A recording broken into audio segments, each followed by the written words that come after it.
if they get a deal, do you think the Islamic Republic is going to be like, hey, there you go, come in, take the uranium, have a good one, see you later? They're going to drag their feet.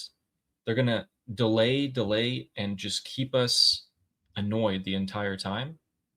They're not going to let us immediately come in and take the uranium out. They're going to make us work for it super hard for another couple of months. Okay. I understand the entire Iranian X, like Twitter, is thinking exactly like that. But listen, what have we done for the past 60 days? Nothing in terms of the deal. Nothing. There was no progress made. We haven't even signed the memorandum of understanding yet, and it's taken 60 days. Okay. So what do you think is going to happen in the next period? Do you think they're immediately going to let you open the strait, take the uranium, all of that? No, guys, they're going to drag their feet super hard. They're going to piss Trump off even more. Okay. But let's just say that they didn't do that. And let's just say on Sunday in Geneva, in Europe, Vance goes, signs the deal, and on Monday, they start going into Iran and taking the uranium out. Okay, let's just say that happens. What happens to the regime supporters? The regime has 3%, 4% of the population, maybe let's just say 5. It's 5% of the Iran's population as their supporters. Okay. What if happens if they go down to like 1%? They lose 80% of their followers. They go down to 1% of the countries. Do you think they can stay in power? No. It doesn't matter how many billions they get at that point. They're gone. Even their own supporters are going to turn against them. Oh my God, is Jew Hater back? Yes, yeah, we'll get to him. Oh, wow. We'll go to it in order. Yeah, but he's back here. He was also back. He was also there in our discussion group, um, live, in the chat. But do you I see what I'm also want saying, to. Armin? Yes. Okay. Let me say. Okay.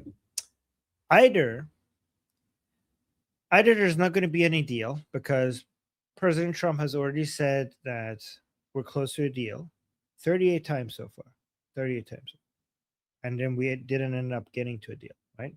And honestly, I think that was beautifully fucked with the Islamic Republic's, mind for the past couple of months. Is really they went up a really crazy roller coaster, and it's caused a lot of internal division in them. So I'm not complaining about that. Also, you showed us all the signs of the Islamic regime supporters losing their mind over this.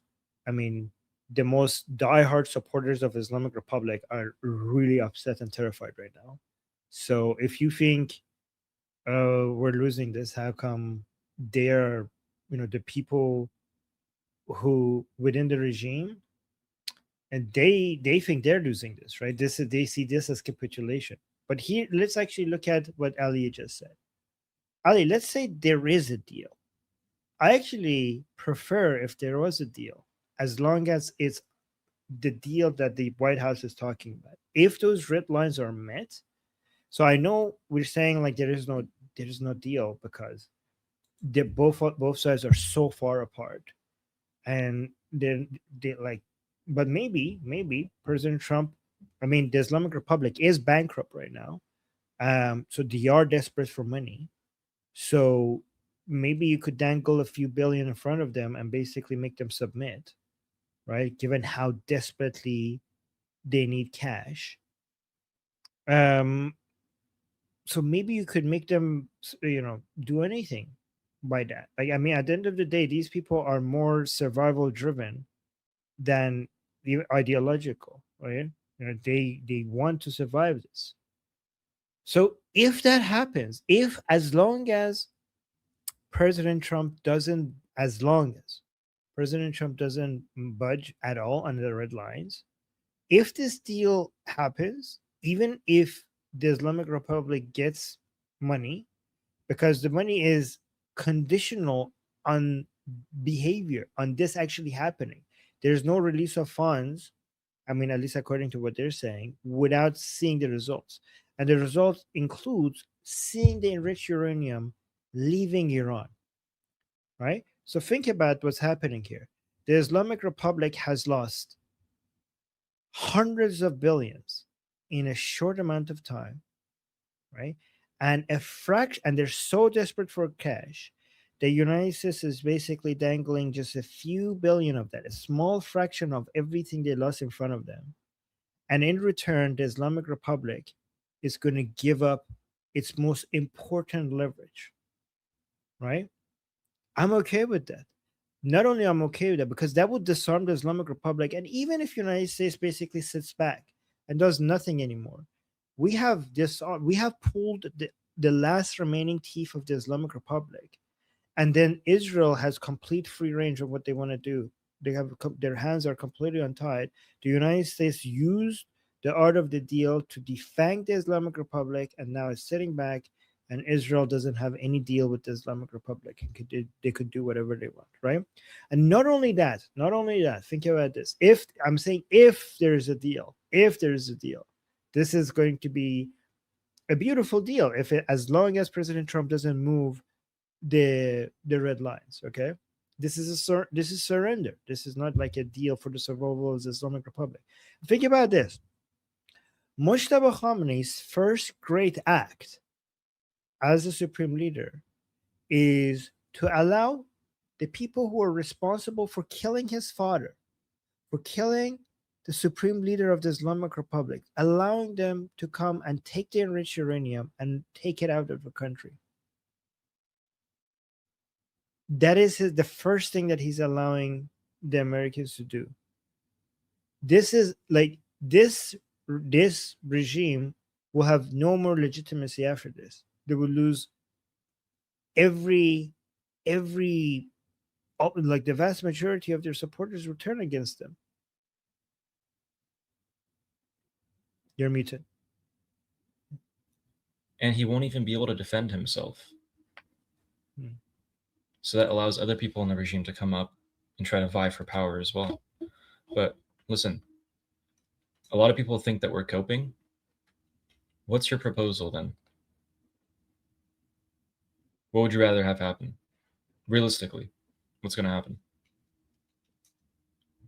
If this is not good enough, what is realistically good enough? Realistically. This is the best outcome as long as President Trump does two things. Does not remove, like I'm making this conditional. I'm not saying like, oh, this is definitely good. I'm putting it, this is an if statement.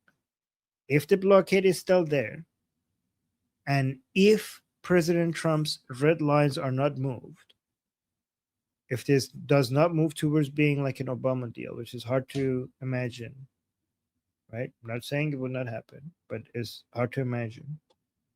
This is the most beautiful. I honestly, I know, Ali, this is an unpopular thing to say.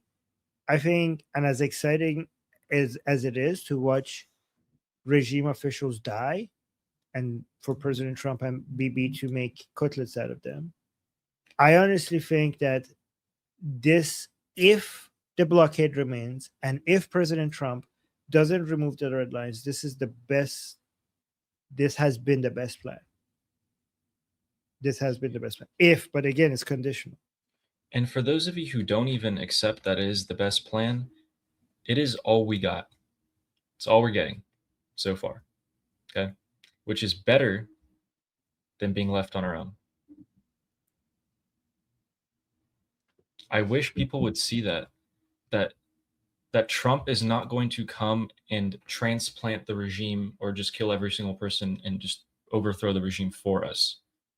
I really hope people start realizing that, because it seems like many of you haven't. And in server, even if we are being left on our own, we are in a much better position now than we were a few months ago. So at some point, we were going to be left on our own anyway. It was always going to happen. Do you guys not understand that we're getting help?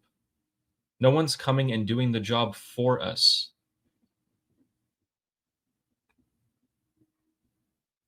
yeah, in server, you're saying we are being left on our own. Nobody owes us anything. We have received more help from the Americans and Israelis than we could ever imagine. The Americans don't owe us anything. The Israelis don't owe us anything. This is our responsibility. We have already received more help than we could have imagined. And no one else came. Guys, no one else came to help. Not only did they not help, they didn't even believe us. The only two countries that came to help us are the United States and Israel. At the end of the day, no matter what they do, we have to be grateful. Yeah, exactly. Look at US. Exactly, Ali. Look at what the US has done and what Israel has done compared to every other country on earth. And if you are not happy with what the Americans are doing, then what if they acted more like Europe? Did you The want same like yeah. the same people who are right now angry at the US or Israel for helping this little are the same people who would have immediately given up if the US and Israel didn't even come to help. They would have immediately given up. Instead of saying who gives a shit, results are the same. They're not the same. The Islamic, I mean, instead of if you can't see that the Islamic Republic is weaker than it has ever been, and if you can't see the effect of the past 3 months, then you're not seeing the results. I don't know what you're looking at. Yeah, Feinstein is saying you can be grateful but still critical at the same time. Yes, as long Yes. as you're as long as you are expressing. So if you want to criticize, make sure that you add a heavy dose of gratefulness as well. Don't just criticize. Like make sure it's clear that you're grateful, and then obviously criticism is good for sure. I agree with that. We have criticized the US. Yeah. Said Ghassanejad, Prince Reza, everyone's criticized the US. It's not like we haven't. Also, someone was asking, someone had a serious question despite trolling a lot. So someone's saying, Ali, serious question. What would it take for you to accept that regime change isn't happening? What it would take is if the United States withdrew all of their troops, if Israel signed a peace deal with the Islamic Republic of Iran, if Hezbollah promised to never attack Israel again, and all the Persian Gulf countries gave like $100 billion each to the regime. I think since you had a serious question, I'm giving you a serious answer. That's actually my serious answer. If all of that happened, I would accept that the regime wouldn't change. So let's read some of these super chats here. So we got Fleshy Interloper who's saying, Ali, support for awesome Ukraine. Sit rep this AM. What's AM? I don't know, but I support Ukraine. Slava Ukrainia. Yeah, guys. So basically, I explained this yesterday, but Ukraine's they're just hammering Russia. They're just hammering Russia. So Russia's taking a pounding that few others can take, honestly. Their own generals and their own economic minister is saying that both the front line might collapse by the end of this year, and the Russian economy might completely collapse within 2 years. That is how hard Russia is losing this war. You know why? Okay. Because Russia has AM no morning. That's innovation. morning. Oh, Russia Sorry. has no innovation. AM is in morning. Yeah. Yeah, got it. Okay. Sorry, go Russia ahead. has no innovation in this war.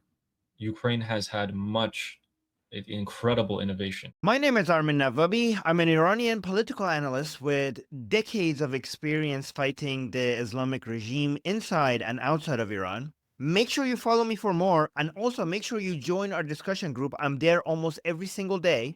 Come talk to me there and the rest of the people there in our group calls. It's a great place to meet and talk to people who like talking about politics. The link is in the description and or in the bio. You could also get there by scanning the QR code on the screen. See you there.